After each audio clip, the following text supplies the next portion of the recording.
जब यीशु मसीह आराधनालय में थे, तब लोग एक अंधे गूंगे को जिसमें दुष्ट आत्मा थी उसके पास लाए और उसने उसे अच्छा किया और वो बोलने और देखने लगा।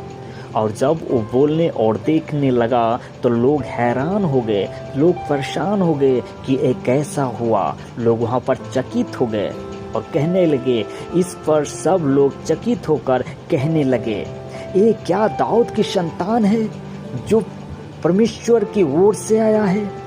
सच में ये दाऊद का ही संतान है। लोगों को विश्वास होने लगा।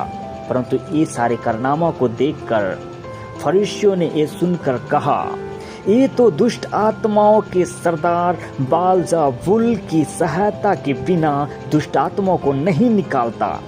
और फरीसियों ने ये बात को दबाना खोजा, ये साबित करने खोजे कि यीशु मसीह दुष्ट आत्माओं की सहायता से दुष्ट आत्माओं को निकालता है।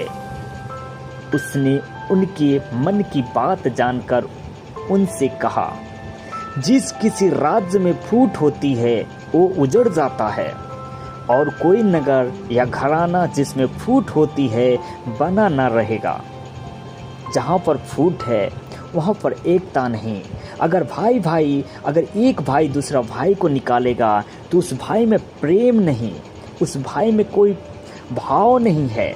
इसी के लिए कहा गया, जिस राज्य में जो राज्य है, अगर राज्य में अगर फूट होती है तो उसमें फूट हो जाएगा, वो उजड़ जाएगा, वो एक नहीं हो सकता। और यदि शैतान ही शैतान को निकाले तो वो अपना ही विरोधी हो गया है। एक शैतान को कैसे निकाल सकता है? अगर वो उसे निकालता है तो उसका दुश्मन हो जाएगा। फिर उसका राज्य कैसे बना रहेगा? उसका प्यार, उसका वैभव, उसका दौलत कैसे बना रहेगा? भला यदि मैं शैतान की सहायता से दुष्ट आत्माओं को निकालता हूँ तो तुम्हारे वंश किसकी सहायता से निकालते हैं? इसलिए वो ही तुम्हारा न्याय करे।